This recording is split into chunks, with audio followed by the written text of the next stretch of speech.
Gente, vamos direto para a mensagem do seguidor, porque hoje o papo é longo. Ele se apresentou e tal, e daí ele começou. Desde que iniciei minha vida sexual gay, sempre me vi como passivo. Era como eu me imaginava na minha cabeça. Depois de algumas experiências não tão legais, comecei a achar que não teria como entrar em uma relação sendo passivo, porque eu sentia muita dor e não queria passar por isso regularmente. Decidi tentar ser ativo e foi legal. Então, quando conheci meu namorado, me apresentei como ativo, apesar de que na minha cabeça eu ainda achava que eu era passivo. Os primeiros anos foram de boa. Eu curtia, mas com o tempo o apetite sexual foi diminuindo e eu comecei a achar que era por essa questão. Namoro com ele faz 5 anos e moro com ele há 3 anos. Eu já tinha tentado ser passivo com meu namorado, mas por achar que ele me veria de maneira diferente, que eu perderia minha masculinidade aos olhos dele, eu nunca consegui.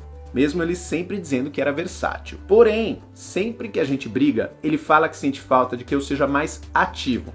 Só que não sexualmente, e sim socialmente. Não gosto de usar esse exemplo, mas parece que ele gostaria que eu fosse o homem da relação, que eu deveria decidir mais as coisas da nossa relação. Ele deu o exemplo de que quando a gente sai, eu às vezes peço para ele chamar o garçom porque eu tenho vergonha, mas que ele queria pedir para mim chamar o garçom porque ele também tem vergonha, mas ele sempre tem que fazer essas coisas porque eu sempre jogo pra cima dele. E apesar de hoje em dia eu entender que eu sou versátil, na minha cabeça eu ainda me vejo como passivo, o que não faz o menor sentido, até porque eu já me relacionei sexualmente até com meninas. Então acho que o fato de eu me ver como passivo, mesmo sendo versátil e exercendo mais a posição de ativo, afeta a minha personalidade. Veja aí a bagunça que tá a cabeça desse cara. Ele é versátil na cama, mas se vê como passivo, falta ser ativo na vida, até sexo com mulheres ele misturou na história. Eu também fiquei confuso, assim, eu bati um longo papo com ele, fiz várias perguntas, uma delas foi: e quando você diz que ainda se vê como um passivo, o que você quer dizer com isso? Eu não sei explicar direito,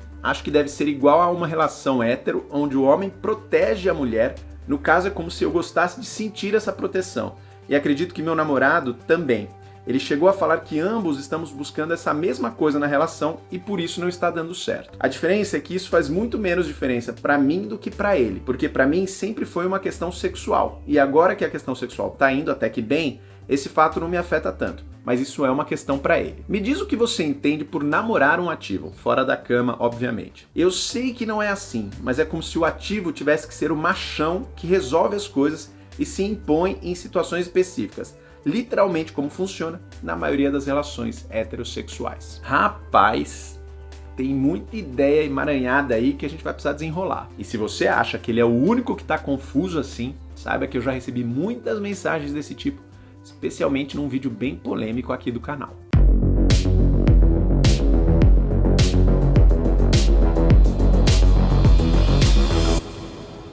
Aqui no canal Gay Nerd a gente fala de cultura pop e questões da vida gay, às vezes tudo ao mesmo tempo. Se tudo isso te interessa, já deixa o seu like, se inscreve aqui embaixo e ativa o sininho para receber todas as notificações. Gente, deixa eu contar uma coisa para vocês. Eu amo brócolis. Eu adoro. Se eu pudesse, eu comeria brócolis em todas as refeições. Mas o problema é que, como eu gosto muito de brócolis, eu acho que eu deveria ser mais caridoso. Eu acho que eu deveria ser mais generoso, fazer mais trabalho voluntário, doar mais dinheiro. E aí eu não faço nada disso e eu me sinto culpado, eu sofro. Porque, eu gosto de brócolis, eu tinha que ser mais generoso, né? Isso fez algum sentido pra você?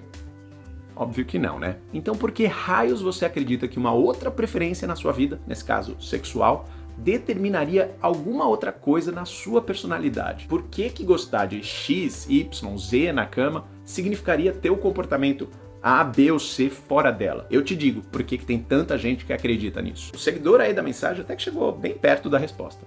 Isso é uma consequência da construção social de gênero. Quando a gente fala de questões de gênero, homem pensa duas coisas. Primeiro, desigualdade entre gêneros, né? Aquela coisa da mulher ganhar um salário menor e tal. E segundo, identidade de gênero. Pessoas trans que não se identificam com o gênero do nascimento. Só que, na verdade, a construção social do que a gente entende por homem, por masculino, ou do que a gente entende por mulher, por feminino, afeta todo mundo, inclusive os homens. Na maioria das sociedades ocidentais, e em muitas das orientais também, a menina é criada desde cedo para exercer o papel do carinho, do cuidado, do apoio, do sentimento, da obediência, porque essas são as características atribuídas à mulher, enquanto o menino é criado desde cedo para exercer um papel de força, de liderança, de decisão, de violência, de impetuosidade, porque essas são as características atribuídas aos homens. Uma parte dessa imagem, dessa construção social,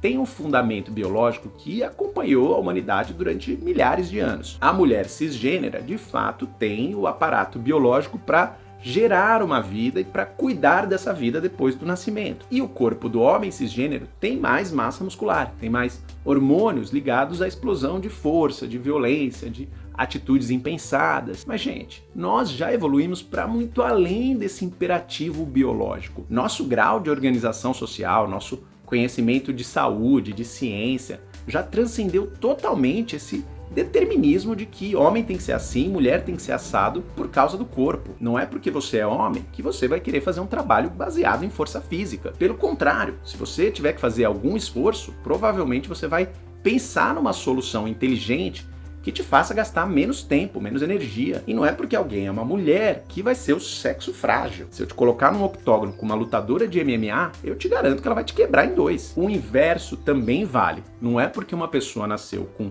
útero e ovários que ela tem que ser mãe. Ela não precisa ser mãe, ela não precisa cuidar de todo mundo, ela não precisa ser afetuosa, acolhedora o tempo inteiro. E por outro lado, existem homens que são tudo isso, que são excelentes pais. Pô, Marcel, mas esse é um canal gay, o cara te mandou uma dúvida aí de sexo gay, o que você tá aí falando de casal hétero? Eu tô dando toda essa volta porque a construção social dos papéis de gênero afetam até relações que só têm um gênero. Olha só, durante décadas, séculos, a gente não teve uma referência pública, notória, comum, de como deveria ser a dinâmica de um casal gay. Imagina, eu não tive isso nem na minha infância, imagina décadas atrás. Então o que acontece é que a gente acaba se escorando na única referência que a gente conhece: os relacionamentos heterossexuais. Você viu aí na mensagem do seguidor que ele até fala: eu sei que não é assim, mas é como se o ativo tivesse que ser o machão e resolver as coisas e se impor em situações específicas, literalmente como funciona na maioria das relações heterossexuais. Lembra que eu falei que eu recebia muita mensagem desse tipo? Aqui tem outra. Então, eu não sei se é algo comum, mas eu reproduzo muito a imagem do relacionamento heteronormativo no meu namoro gay, em sentidos como achar: já que eu sou passivo, na reprodução seria a mulher, tenho que ser o mais fraco, o mais dependente, mais afeminado, esse ponto principalmente.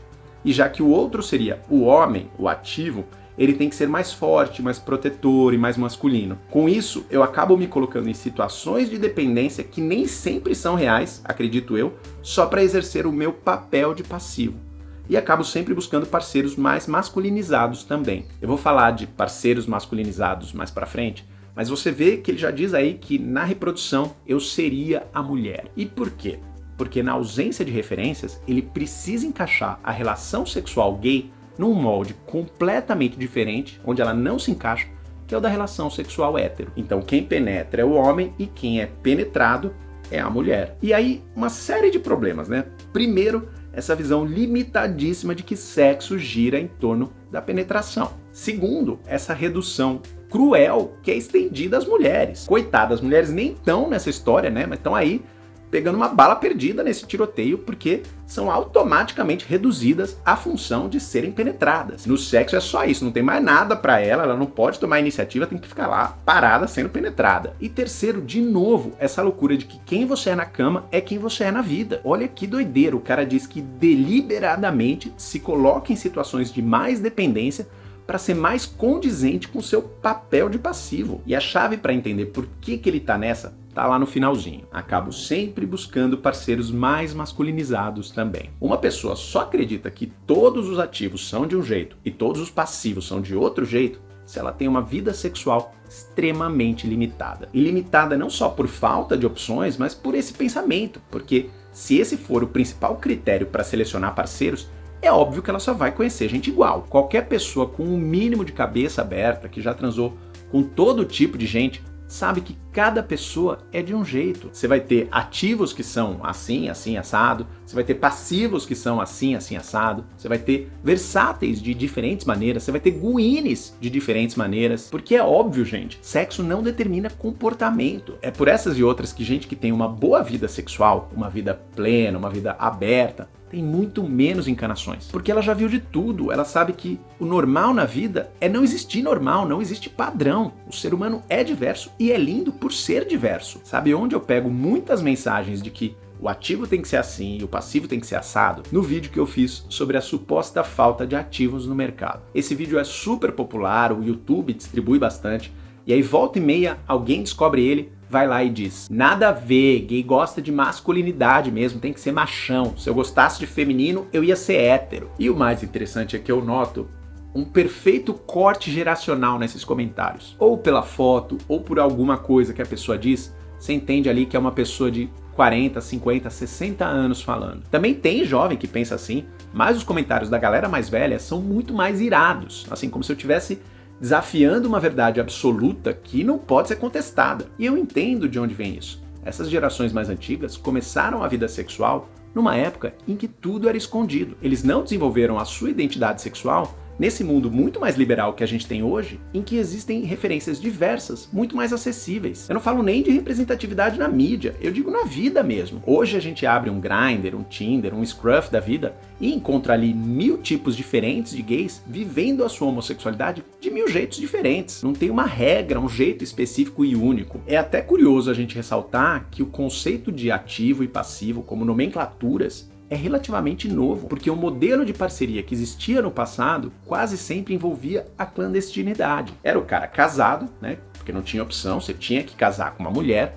e que pegava um gay por fora. Então o papel que existia ali, né, a dinâmica, era do bofe e da bicha. Esses eram os termos usados. O bofe era o cara casado, portanto hétero, né, ou heteronormativo, e a bicha era o gay marginalizado, muitas vezes feminilizado para reproduzir esse molde do sexo heterossexual que atenuava o sentimento de culpa do bofe. E é muito engraçado porque muitos comentários dessa galera mais velha falam num tom saudoso, porque aí sim, na minha época, que tinha homem de verdade. Hoje não tem mais, essa coisa de versátil é errada, é confusa. Vários deles, inclusive, usam o termo bofe, né, que aí já entrega o ouro, né, você já sabe que é um cara old school. Mas voltando lá no cara da primeira mensagem, o que tá rolando aí é um casal projetando questões pessoais de personalidade em cima do que acontece na cama. Eles estão entendendo o contrário. O problema não é da cama para fora. É algo que existe na vida real. Os dois são inseguros, são indecisos. E eles colocam ali um filtro de que isso tem a ver com a posição na cama. Gente, eles provavelmente continuariam inseguros e indecisos se eles fossem héteros, mesmo se o papel no sexo fosse sempre o do penetrador. Porque isso não tem a ver com sexo, tem a ver com personalidade. Mas olha só,